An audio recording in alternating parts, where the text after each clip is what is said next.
Hello guys, welcome to another Star Wars video. Subscribe if you're new to the channel. Today I want to talk a little bit about Ezra Bridger and how he changed the timeline for Star Wars moving forward, and how he, in my opinion, created an alternative timeline which we already have seen in The Mandalorian. And going forward with the sequel trilogy films, I think those are still going to be canon, but they're going to be a different timeline, a different universe.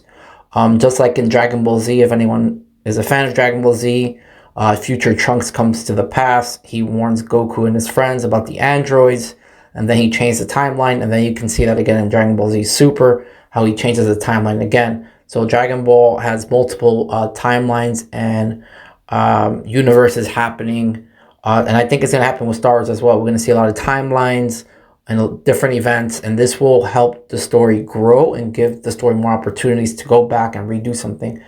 Anyways, with further ado, here's my explanation as to what I think happened and how it affected Star Wars as a whole, and how I believe the sequel trilogies will be a different timeline. So during episode 9, we hear Ahsoka Tano's voice as one of the Force Ghosts speaking to Rey.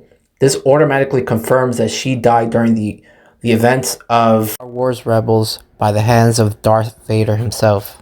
However, if you go back and watch Star Wars Rebels Season 4, Episode 13, you will see Ezra is in a location called World Between Worlds. This is a mythical plane that binds all of time and space together and allows whoever enters it a doorway to change history.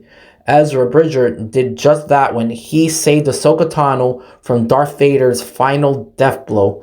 When he pulled her into the World Between Worlds, Vader completely missed and he saved Ahsoka Tano.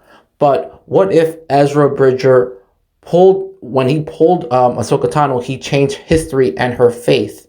If this is true, then this could mean that we will be getting an alternative episode 7, 8, and 9, but they wouldn't be titled those numbers. Instead, they will act as new films with a new timeline, and I believe episodes 7, 8, and 9 take place during the timeline when Darth Vader kills Ahsoka Tano. So guys, when you guys watch Star Wars Episode 9, Episode 7, 8, and 9, I think we're witnessing the timeline where Darth Vader did indeed land the final blow on Ahsoka Tano. He did kill her, but when we're seeing The Mandalorian, we are seeing an alternative timeline that's taking place from Rebels, Star Wars Rebels. Mandalorian is a continuation of Star Wars Rebels, and we're seeing that timeline when Ezra Bridger actually pulled Ahsoka, saved her, and he changed time and space, and now this is going to be a completely different story. Also, however, The Mandalorian, like I stated, takes place during the timeline where Ezra Bridger saved Ahsoka Tano from Darth Vader, altering time and space. This will also impact Luke's future, and meeting Grogu was never meant to happen, guys. I think Luke meeting Grogu only happened because of Ezra Bridger on the way he changed time and space. I think if Ahsoka Tano would have died, we would have seen this. We wouldn't have seen Luke and Grogu ever meet. The only reason Luke Skywalker met with Grogu was due to the Ahsoka Tano giving Din Djarin information on how to contact a Jedi on the planet Tython.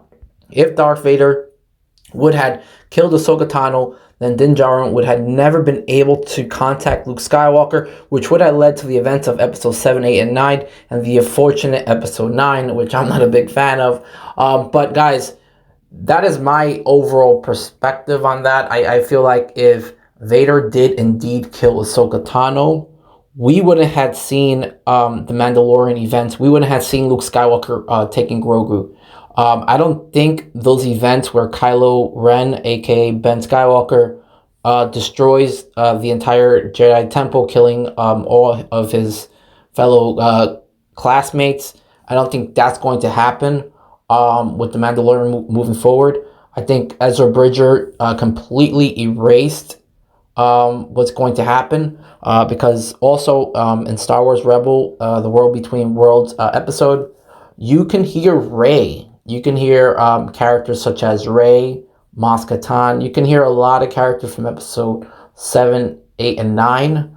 And you can hear other characters from episode 2, 1, you name it. So, you know, there's a lot happening here, guys, and I think that Ezra did create this way now to branch new stories, and he's going to give us the opportunity to get away from the sequel trilogies, because not a lot of people are fans of them. The sequel trilogies did do some stuff right, but in my opinion, they got a lot of stuff wrong.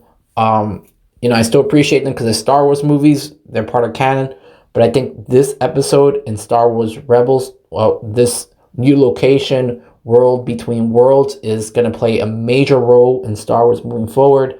I do think The Mandalorian is taking place in an alternative timeline that's not the canon timeline where episode 7, 8, 9, the sequel trilogies, are taking place. I believe Mandalorian is taking place somewhere else. Luke Skywalker meeting Grogu was never meant to happen, because if Ahsoka never told Din Djarin where to contact the Jedi, he would have never contacted a Jedi. So, guys, please comment below. Tell me what you guys think. Do you guys believe that Ezra Bridger changed the timeline from the sequel trilogy to The Mandalorian? Please comment below. Thank you for watching. Take care.